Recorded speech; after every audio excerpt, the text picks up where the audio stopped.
blessed day we have with us Courtney Dawson, who is here to speak to us for a few moments about a support group that she's looking to begin for those who are dealing with stillbirth. And as we respect that beautiful gift of life, we also know that there are times when that gift of life does not, we're not blessed with that, and so we are then left with the grief to deal with that.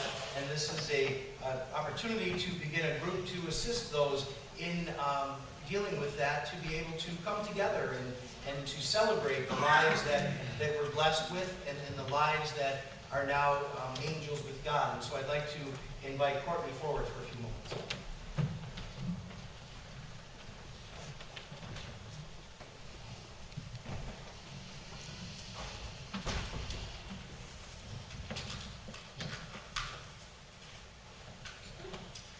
There are many awareness groups in this world today. They speak about AIDS, cancer, child abuse, drugs, and many others.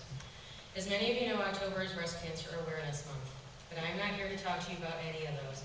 I'm here to talk to you about a taboo subject that this world has seemed to push aside and try to keep quiet because of the sadness and pain that lies behind it. If I was to say the names to you, such as Michael, Gabriel, or Raphael, you would tell me they are angels from the Bible. What if I was to say the names Max, Brody, Amara, JJ, Maddox, Gaines, Benji, and many more? What would these names mean to you? They would mean nothing to you, but they too are angels. They are the angels I'm here to talk to you about today. They are not mentioned in the Bible. They didn't save the world. They didn't save a life or find a cure for anything, but they have impacted the lives of so many, and most of them never even took a breath. Yes, October is Breast Cancer Awareness Month. But as many of you probably don't know, in 1988, President Ronald Reagan proclaimed October as Pregnancy and Infant Loss Month. On October 15th last night, families from all over the world lit a candle at 7 p.m. their time zone to create a constant wave of light across the world for 24 hours in remembrance of these babies. Pregnancy and infant loss comes in many stages. Miscarriage, which occurs early in the pregnancy. The mother doesn't make it far enough to feel the baby move, in some cases doesn't even know the sex. Stillbirth, which for people who don't know what this is, often mistaken for miscarriage. Stillbirth occurs when the mother is far enough into the pregnancy to have the joys of feeling the baby move, find out the sex, see the baby moving on the ultrasound. Some make it to the baby shower, the nursery's ready, they make it to their due dates, and they have great anticipation that they are out of the danger zone. Unfortunately, there is never a point when you are out of the danger zone. And on that fatal day, the doctor tells you, "I'm sorry, but your baby has no heartbeat." Your baby died before they were even born. Infant loss is where the mother gets to enjoy all of her pregnancy, in most cases brings the baby home, and within a year, that baby has grown their angel wings. Some from infection, disease, and SIDS. But no matter what the loss, or at any stage, a loss of a child that you have loved is just as hard as any other. A lot of family and friends are naive to this kind of loss and don't know how to react. Why? Because nobody wants to talk about it.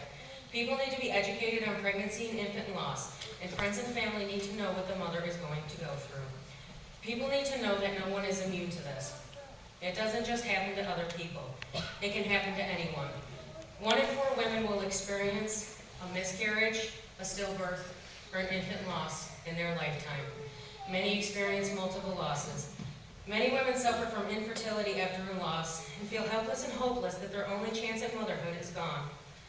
What is sad to think is so many women choose to end their pregnancy for reasons other than medical or their health, yet there are millions of women out there that would give anything for their child, but feel like that chance has been ripped away from them and there is nothing they can do.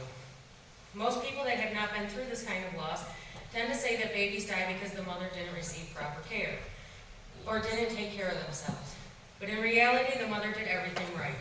50% of pregnancy loss results in no known cause of death. The other 50% are from infection, defects, and cord accidents. So telling a grieving mother that her baby died because she did wrong is not only hurtful but disgusting. The first thing a mother does when she faces this kind of loss is blame herself. She spends her nights and days saying, "What if I had done this? What if I had done that? Would my baby still be here?" But there was nothing she could have done. It was completely out of her hands. Yet grieving mothers live a life sentence of what ifs. When a woman loses her child, she tries to hold on to everything that reminds her of them. The blankets, the clothes, toys, pictures, but most important, their memory. She wants to tell people about the beautiful baby that she had, but the minute she says they are no longer with us, people's reactions change. They look away or they look to the ground as if she had said or done something wrong by saying that her child has passed away. They try to avoid her whenever possible for fear that she might want to talk about it. They expect her to move on with her life, wash her hands of it, and forget.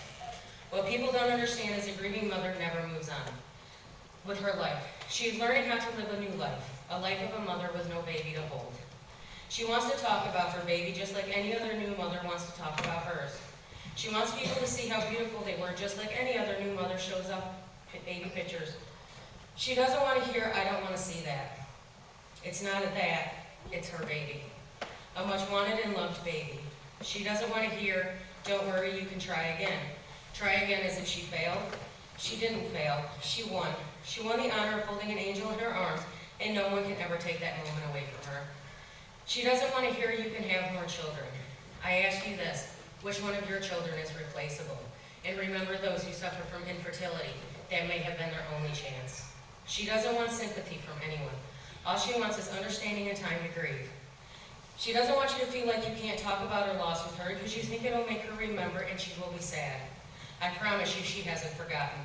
But it will make her happy because you just showed her that you have not forgotten. When a woman loses a child, she feels guilt, sadness, hate, broken, anger, let down, alone, scared, and all she asks of anyone is just to listen.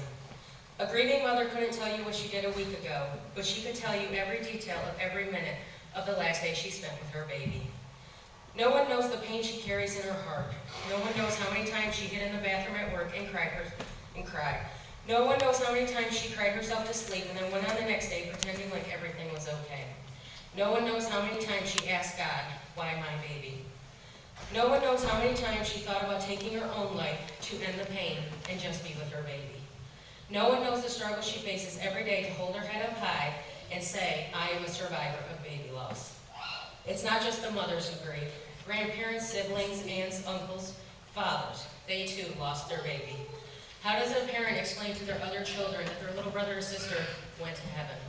How does a parent react when that other child asks them why? Some hospitals are insensitive to this situation, and some are very caring to this situation.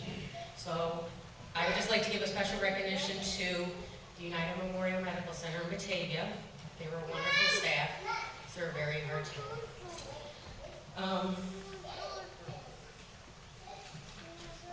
No one knows who is a grieving mother because no one wants to talk about it. They think it's too sad to talk about. Imagine being the one living it. There are many people out there who have not gone through this loss, but open their minds and open their hearts to those who have. Some make blankets, clothes, and memory boxes. To have a complete stranger step up and say, "I care," means more to a grieving parent than words can describe. You never know who might have said goodbye to their baby before they even got to say hello.